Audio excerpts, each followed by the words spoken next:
সবুজ মাঠ, নদী আর পাখির কিচিরমিচিরে ভরা একটি ছোট গ্রামে রিয়াদ নামে এক ছেলে থাকত। রিয়াদের পরিবার খুব ধনী ছিল না।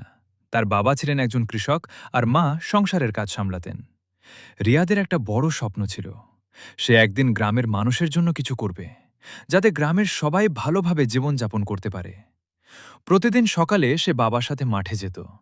একদিন মাঠে কাজ করার সময় সে দেখল গ্রামের অনেক কৃষক ফসল নষ্ট হওয়ার কারণে চিন্তিত, কারণ ঠিকমতো সেচের ব্যবস্থা ছিল না। সেদিন রাতে রিয়াদ ভাবতে লাগল, আমি যদি এমন কিছু করতে পারতাম যাতে গ্রামের কৃষকদের কষ্ট কমে যায়। পরের দিন স্কুলে গিয়ে সে তার বিজ্ঞান শিক্ষকের সঙ্গে কথা বলল।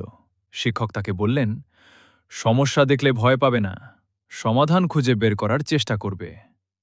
শিক্ষকের কথা শুনে রিয়াদ আরও উৎসাহ পেল। সে বই পড়তে শুরু করল, ভিডিও দেখতে লাগল এবং নতুন নতুন ধারণা শিখতে লাগল।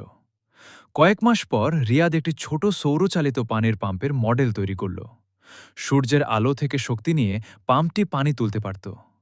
প্রথমে গ্রামের মানুষ বিশ্বাস করতে পারল না, কিন্তু যখন তারা দেখল পাম্পটি সত্যিই কাজ করছে, তখন সবাই অবাক হয়ে গেল। ধীরে ধীরে গ্রামের কৃষকেরা সেই প্রযুক্তি ব্যবহার করতে শুরু করল। ফসলের ফলন বাড়ল, কৃষকদের আয়ও বেড়ে গেল। একদিন গ্রামের প্রধান সবাইকে নিয়ে একটি সভা ডাকলেন। তিনি বললেন, রিয়াদ আমাদের দেখিয়েছে যে বড় পরিবর্তন আনতে বড় মানুষ হওয়া লাগে না। পুরো গ্রাম হাততালি দিয়ে রিয়াদকে অভিনন্দন জানালো।